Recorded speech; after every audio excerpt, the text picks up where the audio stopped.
Question 1.13.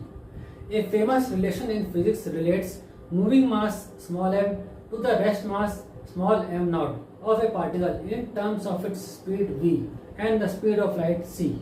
This relation first arose as a consequence of special relativity due to Albert Einstein. A boy recalls the relation almost correctly but forgets where to put the constant c. He writes m is equal to m naught upon 1 minus v square 1 by 2. एक boy ने एक relation को गलती से ऐसे लिख दिया और आइंस्टाइन थ्योरी ऑफ रिलेटिविटी के अनुसार c की वैल्यू एक आती है, वो कहाँ लगाना है वो भूल गया। अब हमें सही जगह बताना है, वो उस लड़के की गलती को ठीक करना है और इस क्वेश्चन को सॉल्व करना है। सॉल्व कैसे करेंगे आइए देखते हैं। हमें the famous Einstein theory of relativity के अनुसार इसको लिखते हैं आइंस्टाइन्स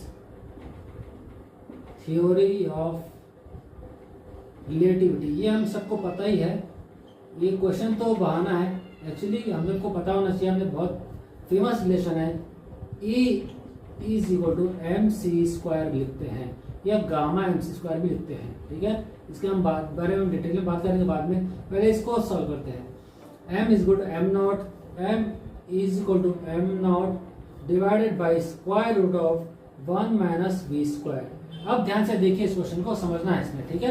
देखने के साथ साथ समझना भी है। हमें पता है ये मास है और हमें पता है ये भी मास है। जब मास LHS है, यहाँ पर इसका यूनिट kg है और इसका भी यूनिट kg है। kg is equal to kg बराबर हो गया। फिर ये यहाँ क्या कर रहा है, इसकी वैल्यू क्या होगी, हमको इसकी वैल्यू फाइंड करने के लिए और c की वैल्यू c कहाँ आएगी ये फाइंड करने के लिए जब न्यूमरेटर इक्वल है तो हम डिनोमिनेटर को भी इक्वेट कर देते हैं। अब अगर हम इक्वेट करें, इसकी वैल्यू 1 है, 1 से 1 इक्वेट कर दो, 1 minus V square upon C square की वैल्यू, ठीक है। ये हमारे एक तरह से ये भी कह सकते हो, इक्वेट कर सकते हो। दूसरी बात ये भी बोल सकते हो दिस वैल्यू इज डायमेंशनलेस। जब इसकी वैल्यू डायमेंशनलेस हो गई तो हमें सिर्फ एक काम करना है, इसको इक्वल टू 0 कर देना है। कोई डायमेंशन नहीं है, मतलब आप इसको 0 से इक्वेट कर दो। 0 से इक्वेट करो तो क्या मिलेगा, square root of 1 minus V square by C square या 1 minus V square by C square is equal to 0 या 1 is equal to V square. V square है, सी स्क्वायर हम लाएंगे बाद में। 1 माइनस वी स्क्वायर है, 1 माइनस वी स्क्वायर आ रही है। अब ध्यान से समझो, मैंने आंसर बता दिया है फिर भी समझो उसको, ठीक है। 1 माइनस वी स्क्वायर आ रही है, 1 is equal to V square. LHS में इसकी वैल्यू 1 आ रही है तो RHS में भी वैल्यू 1 होनी चाहिए।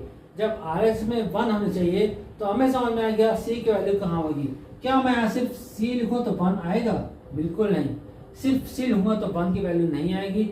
ये वी स्क्वायर है, ये सिर्फ C है, 1 से ज़्यादा हो जाएगा। 1 आने के लिए हमें C लिखना पड़ेगा वी स्क्वायर के नीचे और C स्क्वायर लिखना पड़ेगा, ठीक है। तो करेक्ट इक्वेशन हमारी क्या हो गई, m is equal to m naught whole divided by square root of 1 minus V square upon C square. ये हो गया हमारा आइंस्टाइन थ्योरी ऑफ रिलेटिविटी के अनुसार। m है मूविंग मास, m नॉट है रेस्ट मास और ये होल वैल्यू इसको बोलते हैं gamma. Gamma is equal to होता है 1 माइनस, ये गामा है 1 minus V square upon C square होती है। ये very famous Einstein theory of relativity के अनुसार मूविंग मास और रेस्ट मास का रिलेशन है। नेक्स्ट